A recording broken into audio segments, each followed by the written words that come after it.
Hi, I'm Chaz Kangas here for Speak Minneapolis, and I am joined by a very special guest today who's going to be at the Acme Comedy Company here in Minneapolis, the heart of laughter, on Wednesday, Thursday, Friday, and Saturday this week, putting some haha into the heat in your summer, because those are definitely letters that exist in that word, the great Myq Kaplan. Myq, how you doing today?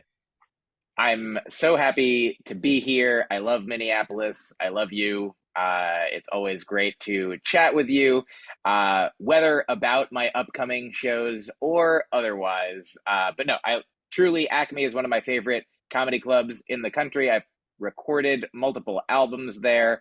It's always such a fun time. And I always love coming to the city that you're in. So thanks for having me on the show. Wonderful. So I wanted to say about the Acme too, being that you, as you mentioned, recorded a few albums there, including one that I believe just turned 10, right? Yes, that's right. Meet Robot, my sophomore album, as they say, and now I say, my second stand-up Would you album. call it sophomore humor? I think now the kind of comedy that I'm doing a couple years later must be. It's so interesting that at first I was fresh, and then it was sophomoric, and then finally I was a junior, which sounds also like a child, and now hopefully I'm a senior, which could be elderly, or I'm an elderly comedian now, more than 20 years in the game. And I actually do like to think that I have graduated as well from comedy high school. But yes, that album, it did just turn 10 years old in the past month or so, I think. Doctor of Comedy, Myq Kaplan at the Acme. So with the album just turning 10, and so you have this long-standing relationship with the Acme. What is it in particular about the Acme as a club, as well as just Minneapolis as a city, that makes it great for not just comedy, but wanting to preserve that comedy recording and to share it with the world? Sure. Thank you for asking. I will say a few things. First, I love Acme so much. Sometimes I refer to the whole city as Minneacmeus, and sometimes I don't. In fact, that's the only time I ever have. But I think I might moving forward. I just the very first time I performed at Acme was right off of my run on the comedy television program Last Comic Standing in the summer of 2010. And so my experience coming here right after not winning, but having a great experience. I found out on Monday night I'm the fifth to last comic standing, and then the very next day, that was a Monday, I flew here on a Tuesday and had like pretty much close to sold out shows from Tuesday through Saturday. I think, 7 shows for the week. So I feel like Acme has just, I mean, it's been around for decades and they know what they're doing as far as treating audiences and comedians right. If you look at the lineups, the headliners they bring in, they have just wonderful, hilarious, original, creative comedians and me. That's I think obligatory joke. It wasn't, but I did. And the idea, it's just that a club could have in this day and age, like most clubs don't have shows, headlining shows like almost every day of the week. They have Friday, Saturday, maybe a Thursday, maybe a Sunday. But at that time, I mean, even now to have after the pandemic, a Wednesday is like an uncommon experience on the road, and it's just because they attract good comedians and good audiences, and it becomes this beautiful symbiotic relationship. And so that is absolutely what led me to want to record an album here, because I was just like, there's so many opportunities. I think every time I've recorded here, we record at least 4 shows, and at least all of them end up being good. Hmm, nice. So, when I spoke to you a decade ago for The Village Voice, one thing that I brought up is in terms of the art of comedy and in making the albums, when you are recording an album from one of your live performances, and comedy being predominantly, whether you want to call it an art or a craft or a sport, it is something where it is, created in that moment with that crowd. And we talked about, potentially if there is like that sort of difference with having knowing the performance is going to be recorded for that sort of like mass consumption. Now, 10 years later, we've since seen the advent and explosion of comedy streaming services. And whether that's, through things of Spotify or satellite radio, or through things like the small, brief TikTok and YouTube clips and different ways there. So, has the increased amount and availability of technology changed anything about your particular performance, or aside from just like the subject matter of it? And do you have that in mind when you take the stage, that it may be in so many different mediums? Thank you for asking. That is a very thoughtful question, and I would say the short answer is yes. What's the next question? The medium to longer answer is here's. Let me take a brief digression, and then hopefully to return to the subject matter of your question. But sometimes people ask, like how has comedy changed, since you started out? And I always like to think of it like with an analogy of, let's say I'm on a train that's moving forward, and I'm also capable of walking like through the train, through the different cars. So outside the landscape is changing, but also inside the inner landscape is changing as well. Like, so if I only addressed one of those topics, I feel like it would be missing something. Like it'd be like, what's life like now that it's nighttime? Well, it's darker than during the day, like.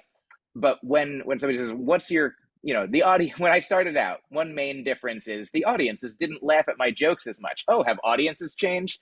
Maybe, but that's not the main factor that's changing from when I just started to 20 plus years in. And so I say this also to say that it's hard to know. Like the main one time I heard the Dalai Lama answer a question in a brilliant way. He said, "That's a very good question. The answer is simple. I don't know." So all that said, I will continue to speculate and extrapolate on those speculations. And I guess for myself, since your question is about how things are for me, one major change in the past 10 years is sort of the rise of satellite radio as an avenue.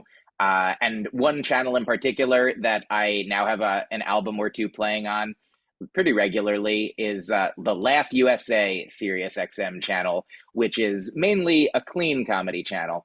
And, not every track of every album that I have is clean, but for example, like 5 years ago or so, I created an album that I called Live in Between Albums because I recorded one in 2016 and then another at Acme in 2020.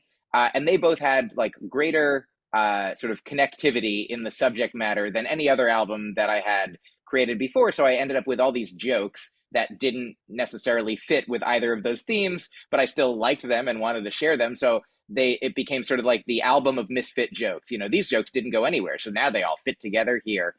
And my producers, Blonde Medicine, my friend Dominic Del Benny, which I don't know if you know, that the record label Blonde Medicine, the name of it was coined by our friend Zach Sherwin, wonderful comedian, rapper, crossword show, connoisseur extraordinaire, entrepreneur.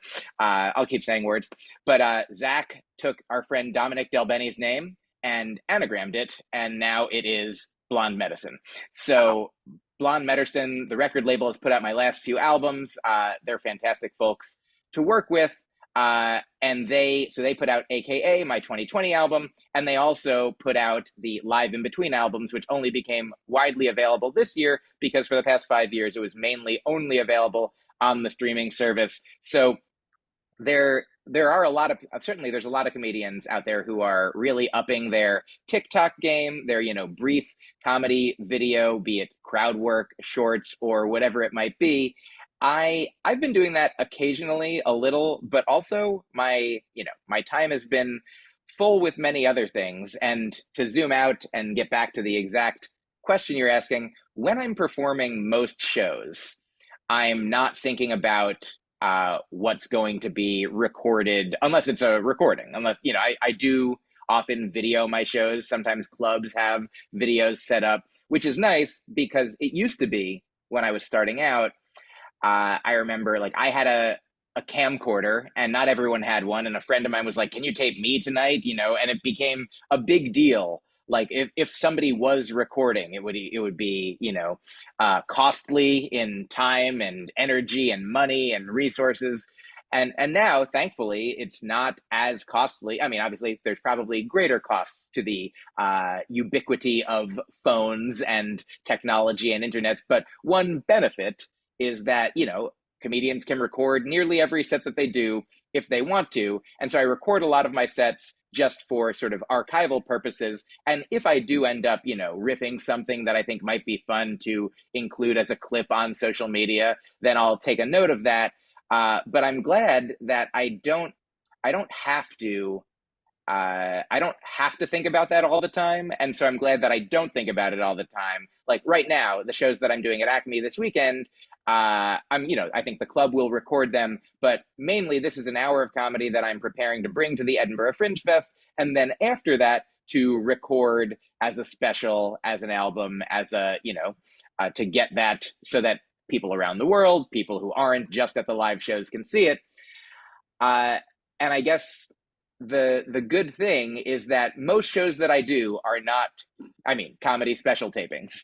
And so that when I am taping something that I know or plan, that know will be or plan to be something for posterity, something for not just that moment, not just that evening, not just that audience in the room, I like that is it's anomalous. That is an anomalous experience, though I guess it's interesting because basically based on the fact that everyone can record everything all the time, in some ways, every night is a recording, but not a special recording. Now, yeah, every night is an ordinary recording, and so I guess the short answer was yes, and the shorter answer is no. Gotcha. All right. So Edinburgh, you mentioned that you're preparing for, and you've done Edinburgh before, right?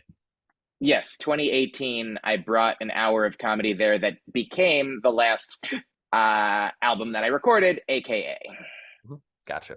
So how different is an Edinburgh crowd from the rest of the world? Because there it's part, the full Edinburgh Fringe Festival, which features so many different styles of comedy from all over the world. It's such a event to go to. It's a destination in a lot of ways.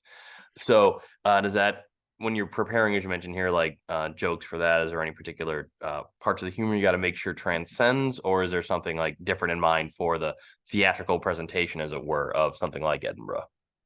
Yeah, thank you again. I would say one very specific difference is that when I went last time and this time as well, I'm working with British producers who will or have watched the show in advance.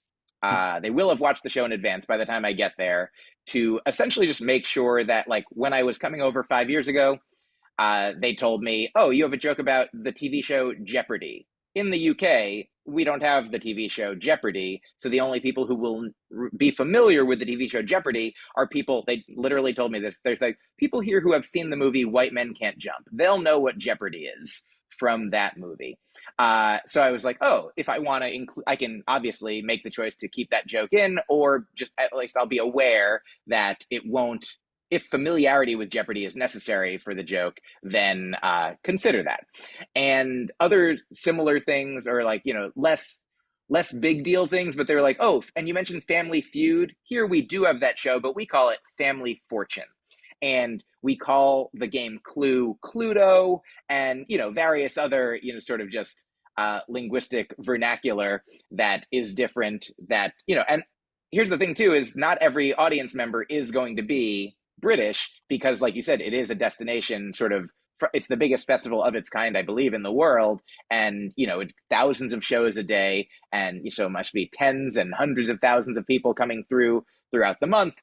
And as such, like, there are people, obviously, hopefully, there are people who will understand the language that I'm speaking, or like the faces that I'm making, if not that.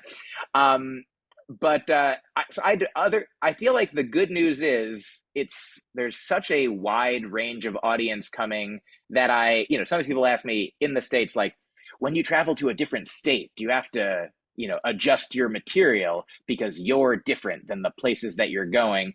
And the answer is, I guess, if I were performing for people who I didn't think Like I used to have a lot of jokes about the Fast and Furious movies or the Final Destination movies, and like my goal would be to have the jokes be such that anyone can understand them, even if you haven't seen the movies or are familiar with the movies. But every once in a while, I would maybe like glean from the other comedians on the show, like, oh, this audience might not be as, pop culture savvy a crowd. Maybe I'll leave that joke out right now. But other than things like that, I generally don't I don't censor myself as far as what I write and perform. I do think about like, oh, what do I want to say? What do I want to say in this situation? What do I want to say to these people?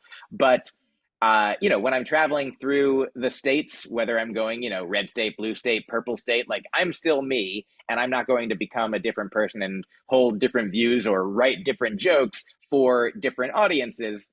I may riff and be present in the moment and address what's happening. But similarly, on an even larger scale, when I go to the UK, I'm not going to become British. I'm not going to become different. And I think it's nice, sometimes people think that you quote unquote have to be relatable. And in some ways, maybe that's so, but it doesn't mean that, obviously, whatever your demographic characteristics are as a comedian, you're not going to share all the same characteristics with every audience, not with every person in one audience. That would be a really weird way to do comedy. Be like, only like 5'6", bearded Jewish New Yorkers, in my audience at the Edinburgh Fringe Fest. So, I feel like I came up in comedy in Boston, and there were many audiences that were like, different than me and didn't understand me at first. And that was part of doing comedy, was hoping to make myself understandable, hoping to make the person that I am, as accessible to people who aren't me.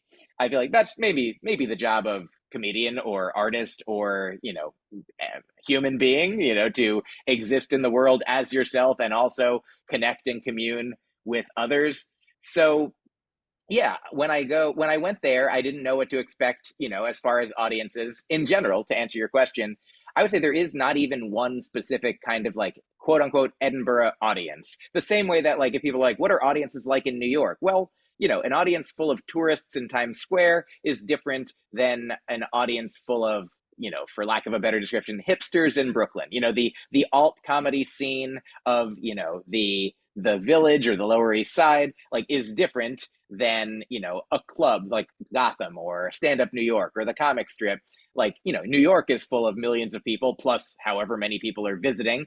And so I feel as though in some ways the Edinburgh audiences are similar to New York audiences in their wide range of diversity of of who's showing up. Like who's going to be there. Maybe on Tuesday and Wednesday, or Monday and Tuesday, it'll be more people who live in Scotland and not people who are visiting for the weekend from elsewhere in Europe or around the world. But also, some people might go for weeks or for the whole month. So, short answer, I don't know. Gotcha. Now, it is interesting how there's essentially a pop culture conversion rate for people having to filter that going through Edinburgh. For any of the other festivals you've done, have you had that, or is that something wholly unique to Edinburgh? I would say the only other festival that I've gone to that's farther away than Edinburgh is the Melbourne Comedy Festival. I was there in 2015. And I feel like Melbourne as a city also seemed, for being, 15-hour flight away or more, very New York like, that I feel like it seems like I'm not an expert on cities, but it does seem like when there's a lot of people in one place, you get a wide range of the different types of people and life experiences that can be there. That it's not homogeneous, and so with that much, like, do you know how in music, if you one, not everyone is a trained singer. Not everyone can hit all the notes in Happy Birthday, even, let's say. We all generally, if you come in our culture, most people are familiar with the Happy Birthday song.